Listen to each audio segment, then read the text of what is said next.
Hey guys, how's it going? It is me. It is 1 a.m. on Saturday night slash Sunday morning, and I figured I would give you guys a little bit more of a detailed recap on last week.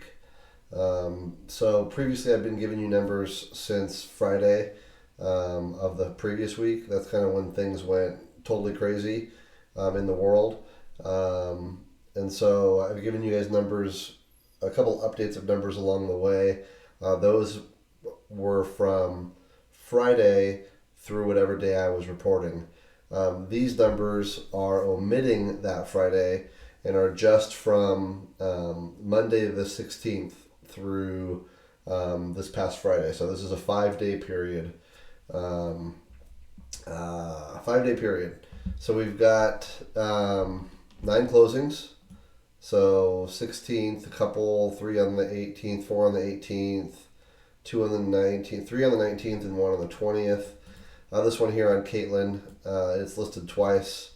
There was an Atova agent on the listing side and another Atova agent on the buyer side. So I went ahead and left it there. So 9 closings last week from Monday to Friday. New deals. So these are new transactions that we've put into escrow. There are 12 of them. Let me make sure I counted right. 1, 2, 3, 4, 5, 6, 7, 8, 9, 10, 11, 12. Yeah. So 9 closings, 12 new deals, and 5 listings. 3 single family listings, 1 triplex listing, and 1 lot listing. I don't have the addresses here, but you can see them on the dashboard. So go to Atova Central, check out the dashboard, and you can see those 5 new listings there. So for a 5 day period, in the middle of the worst thing that I can remember in my lifetime, honestly, there's never been a time where the whole country has been shutting down and everybody's, we've had events.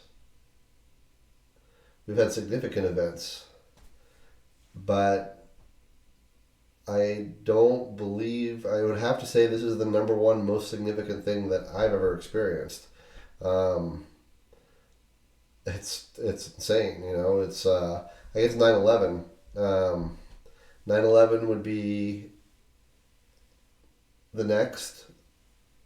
It's really weird to think about on a significance level. I mean, it's different, 2 totally different things, but, arguably because the duration of this is going to be stretched out. 9/11 was a moment in time, and then there was, recovery that started right afterwards. This is like ongoing, and recovery hasn't really begun yet. So if you look at it from that metric, this is worse than 9/11. I guess if you also look at it from a metric of, most of the nation was still functioning after 9/11, and right now most of the nation is not. So from a variety of metrics, COVID-19 2020 is worse than September 11th, 2001. And that's insane to say. What do you have before that? Like Pearl Harbor? And then, I don't know. There's lots of catastrophes throughout history, but this definitely is up there with them. So I guess what I'm trying to say here is my recurring theme has been that there's the COVID-19 world where we're all hunkering down and it's a surreal thing that's happening. But in parallel to all that surrealness that is occurring, there's like this normal, the world must go on type of thing. And you can see that evidenced right here. So 9 closings in the last 5 business days, 12 new deals in the last 5 business days, and 5 new listings in the last 5 business days. So if anybody's in a position where they're thinking, oh, the market is just, it's stalled, or it's, nothing's happening, you're wrong. You're totally wrong. Now, that's not to say that it's going to continue this way. Nobody knows if they being the federal government or the state government, if somebody institutes a shelter in place, you're not allowed to leave your home unless you're going for groceries or medicine. Obviously that's going to stall the market until that's lifted. But in the interim, we're still, as long as we're doing that below 10 people, that's our criteria, right? So below 10 people, and you're engaging in proper hygiene, so you're washing your hands and you're not shaking hands and you're not touching your face, and you're engaging in social distancing, so you're not going to go, face to face with the client. You're going to, when you're showing the property, you're going to maintain 6 feet from each other or 10 feet from each other. You have to drive around with people.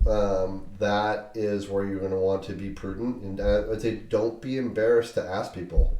Have you had any symptoms? Have anybody in your family had any symptoms? Have you been exposed to anybody that has COVID-19? Or you just do your due diligence, right? And you be careful and you take precautions and you follow the 10-person rule and you follow the good hygiene rule. And you follow the social distancing rule, you can still function in the world, right? So as long as that is the rule set, I would say there's a lot of agents in our market right now, again, that are just putting their heads in the sand and they're not doing anything. I think that creates an opportunity for agents that are ready, willing, and able to work. So I would be redoubling your efforts right now. Even if you're not going out, if you're not showing property and you're not taking listing presentations, feel free to partner with an agent that is, right? So if you're an octogenarian, if you're older and you're trying to be more cautious, which I support and I suggest that you do, don't feel free that you need to shut down your business. Feel free to take on a short-term, partner, if you will, and have another Atova agent do your listing presentation for you or go on the property tour, right? So you can still market, and you should still market. Every Atova agent right now should be marketing super, super aggressively. If you're not going out in the world servicing your own clients, partner with an agent that is. But now is not the time to hide in a corner. Now is the time to be stronger than ever, right? And so there is an active market. Do your part for yourself to make sure that you are part of that active market. Now, this is all the good stuff. So that's a lot of activity for the last 5 days, given what's going on in the last 5 days. So that's good news. Let's talk about some not good news. So we have, like I said, I want to show you guys both sides of the coin, right? So a couple, I think I have 3 examples here, 3 different Atova agents. Here, agent number 1 on Friday. I just had 2 deals fall apart this week due to the virus. Both clients want to wait a few weeks to look at properties. So this is 2 potential deals where the buyers got skittish and decided they didn't want to go on a tour right now. They wanted to kind of put the brakes on. I texted this agent again 2-3 hours ago, probably I guess 4 or 5 hours ago now, to ask him. I wanted to know if those buyers were from out of state or if they were local. And the response I got back was one of the buyers is coming to his senses this evening, meeting him at the Boise office in a few minutes to sign a counteroffer, getting his home into contract. So obviously this is a sale and a buy. So that's good. You had 2 buyers here kind of panicking, wanting to put the brakes on, and the very next day one of them kind of turned around and is moving forward again. I think we're going to see a lot of that, where it's kind of like this stop, start. I don't want to do it right now, but okay, let's go. I think we're going to see a lot of that, where people have to kind of get the feel. They got to get their mind straight. And then the agent goes on to say, the other client is still in his bunker waiting for the world to end. So one came around, one didn't. So that is if we're taking tally here, that is a loss of a client right there. So that's this is good activity here, but this is one client lost. Agent continues. It's been crazy the last few days for sure. I'm working full speed ahead. So excellent. Keep doing your thing. Call me when you need me. Agent number 2. This is also Thursday. Client is getting cold feet and wants to back out of a purchase.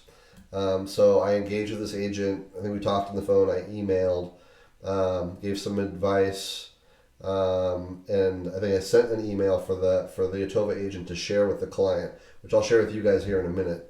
Good morning, Steve. Just following up. Still waiting to hear from my buyer to see if he wants to terminate. And then by Friday evening, hey, Steve, thanks so much for your help yesterday and today. I think your emails made the difference. We are back on track. So there was another email on Friday afternoon. So we had an email on Thursday evening, another email Friday afternoon, and then by Friday evening, the client was back on track and moving forward. So this is a client that was wishy-washy, getting cold feet. We were able to keep them engaged, and I'll show you guys how we did that in a minute. Agent number 3. Okay, this is on Thursday. We had a listing that had a buyer, and the buyer walked because they had a job in, I'm not sure, I don't want to say where it was. I think it was California, but I'm not 100% sure. But our seller client had a buyer. That buyer lost some of their employment, and therefore the buyer leveraged the financing contingency to terminate. So the agent was telling me, deal died. Can you put my listing back on the market? Which we did. We relisted it Thursday afternoon with agent remarks that there were to be no showings until noon on Friday. And then when noon on Friday rolled around, we had a buyer like right there at noon looking at the property and writing an offer. So I'm not sure if we got that offer into contract yet or not. As of yesterday at 5, we hadn't, so I'm assuming that we're in a counteroffer process. But we had a listing in escrow fall out of escrow. We put it back on the market, and we had a buyer like waiting at the property at noon when we first wanted to start showing it again, and they wrote an offer. So that's a pretty powerful piece of information right there. A deal falls out of escrow, but we put it right back in escrow with another buyer less than 24 hours later. And then Atova agent number 4, just watch your latest video. For me, I had 3 clients from California that had to postpone their trips. So let me make sure. Yeah, we're good. So I had 3 clients from California that had to postpone their trips. That is not good. And that's one thing, I guess I hadn't really thought about it, but clearly with travel being either restricted or undesirable, nobody really wants to get on a plane right now. You're going to have relo impact. So we're not seeing people like within the market. I think that activity is going to remain very strong, but people traveling here to buy very well may be impacted in the short term until people are willing to travel again. Now, that's not to say that those buyers don't want to move here. It's just that they just can't get here right now to start that process, right? So it falls back into that pent-up demand category that we had back in 2008. So it's going to be interesting. And actually, this ties into the next point. So if you remember back here at, I only need about 3 or 4 more minutes here.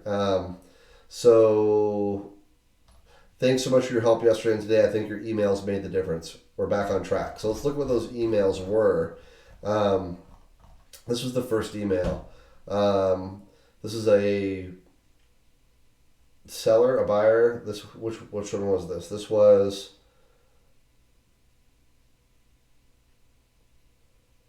a buyer. This is an email that I sent to the Atova agent so they could share it with their buyer. As a result of the COVID-19 crisis, as a result of, I'm not sure if I said it that way or not, but as a result, I think I probably did. It was probably a copy and paste. This week has been jamming. I mean, I've been like 1,000 miles an hour, putting out fires and helping people with stranger stuff than normal. So, as a result of COVID-19, we expect home prices to increase in the Boise area market. The buyer was backing out because he wasn't feeling like it was a good time to buy. And that, he might buy and then all the value is going to be lost. Home prices are going to collapse by half, right? So, I'm about to buy a home. I don't want to buy at the top of the market, and buy a $500,000 home just to have everything collapse and have the home be worth, $350,000 a year from now. I don't want to lose $150K, so I'm going to back out of my deal. That's essentially where he was at. And so, as a result of COVID-19, we expect home prices to increase in the Boise area market. It's a pretty bold statement. So let's dissect how and why. One, Boise already has significant inflows from our feeder markets, California, Washington, etc. That's true. Everybody knows it. So before COVID-19, we have people wanting to move to Boise. With the virus, we expect more people will want to flee the bigger cities for less populated areas, but those people will not want to sacrifice amenities and quality of life, again making Boise a desirable target. So we already had significant inflows. Now with the virus, more people are going to want to get the heck out of Dodge and move to Boise. The third item is people already living in Boise will appreciate even more the value of living here, and fewer people will want to sell. Right? Boise is a more, it's a smaller community. It's more intimate. It's safer. There's a great quality of life here. I feel good. I feel safe here. I'm not going to sell. So you have people scared and wanting to get out of the big cities. You have people that are here not wanting to sell. And so what you end up with is increasing demand, decreasing supply. And in that environment, when you have demand going up and supply going down, what happens? You have prices going up. We actually shared this, or a version of it. I shared that this week with probably 3 or 4 agents. Who was the other agent? Oh, it was the agent with the, where we relisted the property. We shared, we weren't sure that it was a financing thing. We thought the buyer might have just been getting cold feet. So we sent this to the other agent to share with his buyer. The agent replied back and said, that makes a lot of sense. I'll share this with my buyer and we'll see what he says. But the response was, no, it's actually a financing issue. But I thought it was interesting that the other agent concurred. I don't think it's spin. I think there's truth here. I think anytime there's a huge earthquake, or with 9/11, or with this virus, anytime there's a big catastrophic, bad thing that happens, it motivates people to flee. It's kind of a natural human instinct. And where are they going to flee? Well, people don't want to go to the mountains, out into the forest. People want to maintain their quality of life. They just want to get someplace safer and better and less populated. And Boise hits all those points, right? So it sounds backwards given the direction the economy is headed. And if this was for a California purchase, I would indeed be concerned. Because, of course, in California, people are going to be selling and trying to get the heck out. And you very well may see home prices falter there. But for a Boise area purchase, I believe it would be a mistake to hold off or give up the opportunity to buy at today's prices. So this is a good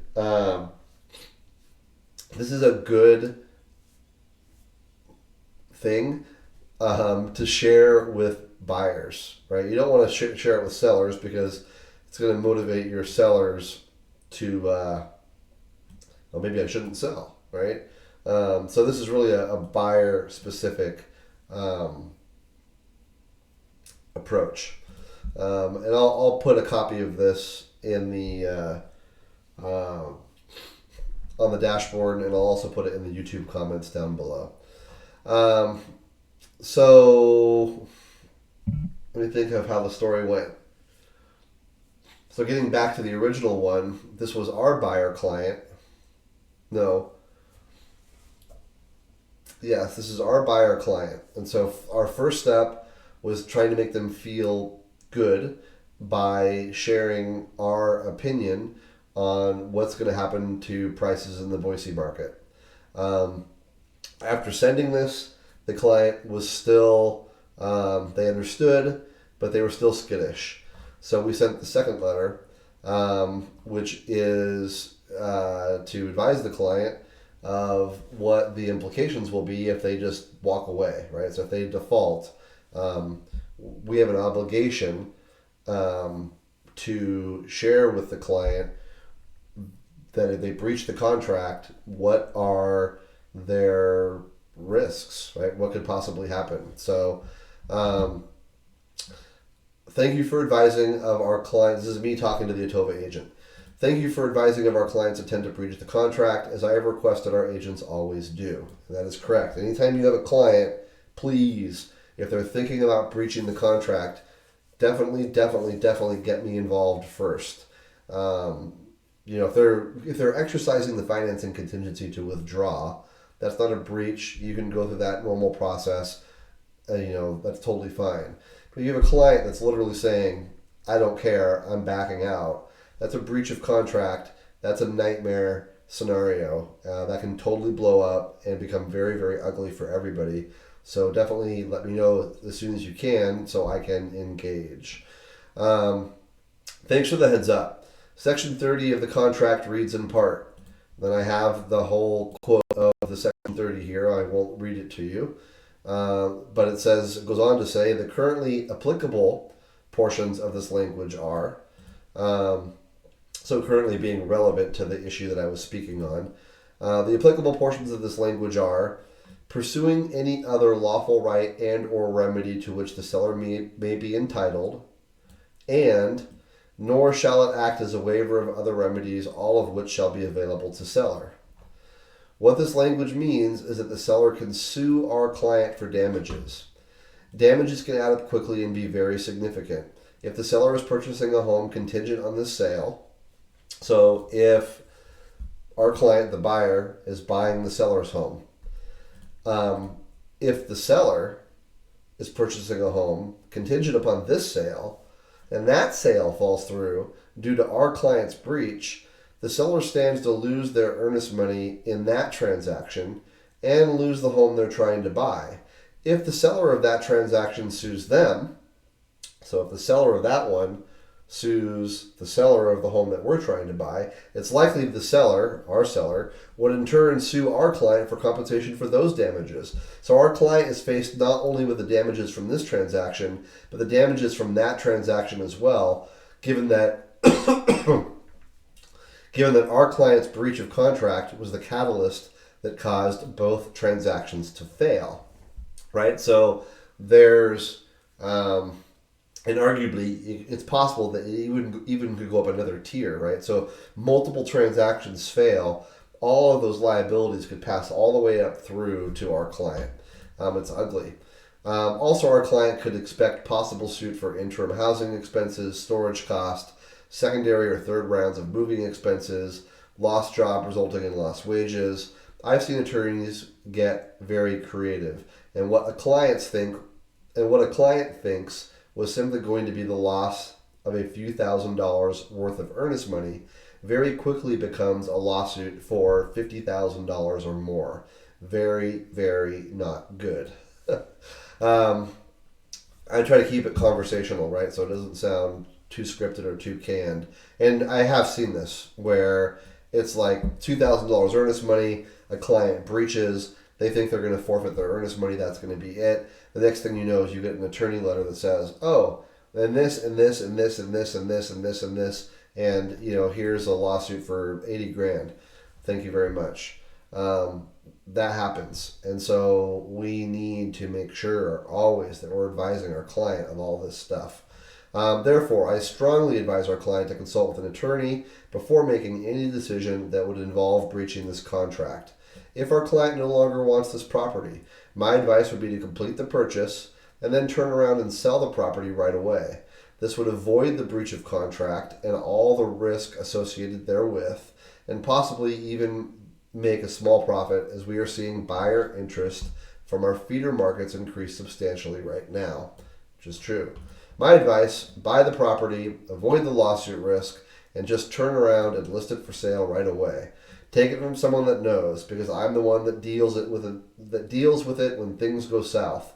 Contract breach is a nightmare situation for clients that often lasts months and sometimes even years if the other party is particularly litigious.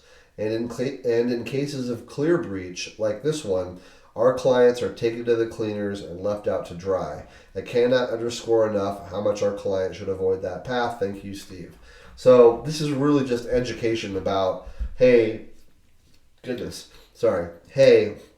not only can you be sued by the seller for all of their damages, their moving expenses, all the stuff that we listed, but if they have to back out on their sale because of your breach, and there's anything that happens there that results in liability, that liability could pass through to you as well.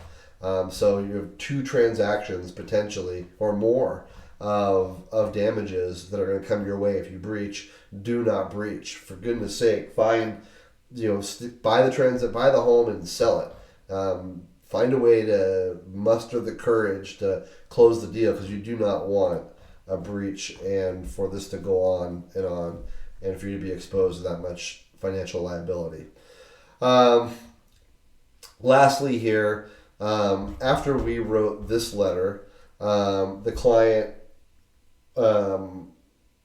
probably went back in and read the RE21, because the client was like, well, hey, if I can get a letter from my lender saying that I can't qualify, then I should be able to exit cleanly and even get my earnest money back, right? And so he was really proposing, like, I don't want to say a fabrication, but effectively a fabrication, right? He was backing out because he had cold feet, and he was going to go to the lender to try and get the lender to write a letter to justify it. And then this is our response to that. Thank you for your update. This is me again talking to the agent, the Atova agent. Thank you for your update. If the goal is to get the lender to say our buyer couldn't qualify for the loan, our buyer should be very careful. Forcing a situation to occur that results in the loan being denied can be easily challenged by the seller. If I was the seller, I would demand that any lender letter clearly state the details and reasons for being unable to qualify, so it could be determined if the good faith standard established on line 36 of the RE21 has been met.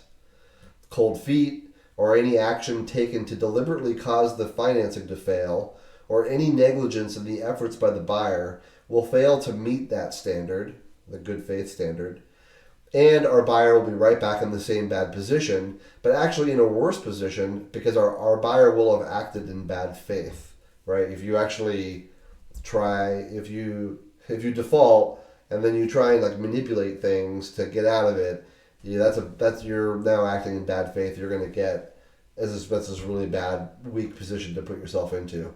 Again, strongly advise our client to consult with an attorney before doing anything other than proceeding with the purchase. And then this is right after I got the text saying the client had agreed to move forward. Edit. Just received your text. Very good to hear that our client is deciding to move forward. This is a very smart decision. Over the years, I've seen these get really ugly, really quick. Glad our client is avoiding all that. So I sent this to the Atova agent even after getting this message from them, because I felt that sending this email kind of as a follow up would be reinforcing. So this is a just kind of a sequence of events. Step one here, talking about, hey, we're expecting prices to go up. Maybe we'll see some short term fluctuations, but unless you're planning on selling the home in 2, 3, 4, 5, 6 months, when COVID-19 settles, we're expecting there to be a flood of people wanting to move here and fewer people wanting to sell, and we expect prices to increase. That's the first message. Second message, advise them of what is going to be a total nightmare situation if they default. Advise them of what all their risks are, help them understand that the implications are significant. That brings perspective that is often missing for the moment. And then if they get creative, they decide, oh, I'm going to try and get a lender letter. You got to let them know that doing so in a bad faith way won't hold water and is actually going to expose them to more risk. So that sequence is a good way right now, I think, to keep your buyers engaged. And it's not, in my opinion, it's not sales. It's not salesman-y. This is honest, genuine, truthful advice. And so I think this is a good path for you to walk with your clients. If you do have buyers that are saying, hey, I want to wait, and that waiting is due to travel, probably not a lot you're going to be able to do to get those folks to travel when they don't want to or are unable to. What you might want to do is send them something like this with a preface that says, hey, I know you guys don't want to travel right now, and I respect that and I appreciate it. And if I was in your position, I wouldn't want to travel either. But in talking with peers in the market here and guidance from my broker, there's pretty much a general consensus that we're expecting prices to go up. So when there is flexibility and willingness to travel, when things settle down, there's a vaccine or there's a treatment, and you're feeling like you want to travel again, I would suggest that you get up here sooner rather than later, because we are expecting an influx of buyers here in the Boise market, and you want to be on the front end of that. All right, that's it. I just wanted to share these updates with you and the strategy. I hope it is helpful. Stay safe out there, everybody. If there's any Atova agent that needs any help, if you need groceries or support in any way, please reach out to me. There's a wonderful group of 80 agents here, and we've all got each other's backs. So reach out if you need help. Be safe out there. Follow all the protocols, and we'll talk soon. All right, thanks, guys. Have a great night. Bye-bye.